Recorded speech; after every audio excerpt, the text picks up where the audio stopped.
यह है solo levelling season 2 episode 9 का क्विक रिकैप। जिनवू डीमन किंग बारन को हराकर एलिक्सर ऑफ लाइफ बनाने के लिए 3 आइटम्स कलेक्ट कर लेता है। पोशंस बनने का चांस बहुत ही लो होता है और जिनवू का इंटेलिजेंस स्टैट भी लो होता है क्योंकि उसने सिर्फ स्ट्रेंथ और स्पीड पे ही ध्यान दिया था। फिर भी वो सिस्टम से एलिक्सर बनाने के लिए कहता है और सेकंड्स में सक्सेसफुली 6 बोटल्स तैयार हो जाती है। फाइनली उसका मेन मोटिव फुलफिल होता है। आयरन बारन के उस व्हाइट ड्रैगन के लाश को ले आता है। ये ड्रैगन एक क्रीचर होता है, न ही कोई डीमन, इसलिए जिनवू उसका शैडो एक्सट्रैक्ट कर लेता है। अराइज बोलते ही वो ड्रैगन रिजरेक्ट हो जाता है और वो उसका नाम रखता है काइजल। एजल सजेस्ट करती है कि काइजल पर उड़कर घर चलते हैं, लेकिन जिनवू अपनी माँ को बचाना चाहता है। लेवल अप होने की वजह से शैडो एक्सचेंज एबिलिटी अनलॉक हो जाता है जो उसे किसी भी शैडो सोल्जर्स के साथ जगह स्वैप करने देती है। वो एसिल को घर लौटने बोलता है और शैडो एक्सचेंज का यूज करके अपने नेबरहुड में अपीयर हो जाता है, लेकिन अब उसे 3 घंटे रुकना पड़ता है इस एबिलिटी को फिर से यूज करने के लिए। इसलिए वो काइजल को समन करता है और हॉस्पिटल में उड़ चलता है। कोरियन हंटर एसोसिएशन चेयरमैन गो और उसकी टीम जेजू आइलैंड रेड का प्लान बनाते हैं। प्लान ये होता है कि एंट क्वीन और एंट्स को अलग किया जाएगा। हंटर्स माना यूज करके एंट्स को दूर बुलाएंगे और रेडियो वेव से एंट्स का कम्युनिकेशंस को ब्लॉक करेंगे ताकि सेकंड टीम क्वीन को जाके मार सके। ये प्लान काम करेगा या नहीं ये अभी क्लियर नहीं होता है, इसलिए बैकअप एस्केप प्लान भी रेडी होता है। हंटर्स में बैक भी इंक्लूड होता है। बैक अपने पुराने दोस्त ब्योंगू से मिलने जाता है और उसे ये सब कुछ बताता है। ब्योंगू उनका तीसरा टीममेट योनसुक को जेजू आइलैंड पर खो देने के बाद रिटायर हो गया था एंड वो बैक को भी जाने से मना करता है, पर बैक वापस जाना चाहता है क्योंकि उसे लगता है कि वो अब अपने दोस्त का बदला ले सकता है और जेजू आइलैंड रेड कंप्लीट कर सकता है। लेकिन ब्योंगू कहता है कि उसे मार्केट अच्छा नहीं लगता, इसलिए वो एक गवर्नमेंट जॉब की तैयारी कर रहा है। जिनवू फाइनली हॉस्पिटल पहुंचता है और अपने माँ को देखकर इमोशनल हो जाता है। वो हेजिटेट करता है एलिक्सर ऑफ लाइफ देने से पहले, लेकिन सिस्टम पे भरोसा करके अपने माँ को एलिक्सर पिला देता है। जिनवू बेचैनी से अपने माँ को देखती है और अपने पास्ट के बारे में सोचता है, पर थोड़ी देर बाद उसकी माँ की बॉडी ग्लो करने लगती है और स्किन एंड हेल्थ सब कुछ ठीक होने लगता है। उसकी माँ आंखें खोलती है और पूछती है, तुम जिनवू हो ना?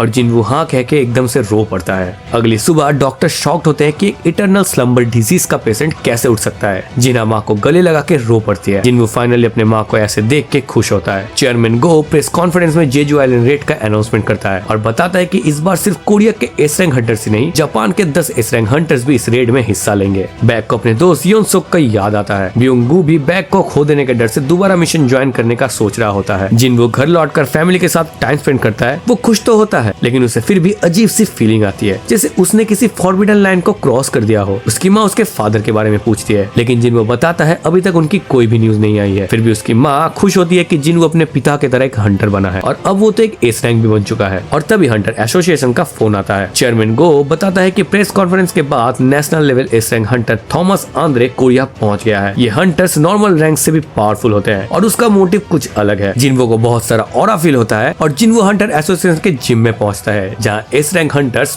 पारिंग कर रहे होते हैं। हंटर बैक और हंटर माँ फाइट कर रहे होते हैं और उनकी माना वेव्स बहुत ही पावरफुल होती है। गोतो ryuji के लीड में जापान के 10 एस रैंक हंटर्स भी वहाँ पहुंच जाते हैं। वो कोरियन के हंटर्स को जज करते हैं और उन्हें कम भापते हैं। कोरियन हंटर्स को वीक समझ के उसकी टीम एक फ्रेंडली मैच प्रपोज करती है। इसमें सिर्फ कॉम्बैट टाइप हंटर्स ही पार्टिसिपेट करेंगे। फाइनली टीम तय होता है और टीम जापान से होता है टुआटा, कुमामोतो, होशिनो और नाका। टीम कोरिया में होता है चाहाय इन, बाइक यूनहो, लिम ताइग्यू, माडोंग वुक और फाइनली ये मैच शुरू होने वाला होता है। आगे के एपिसोड्स देखने के लिए सब्सक्राइब।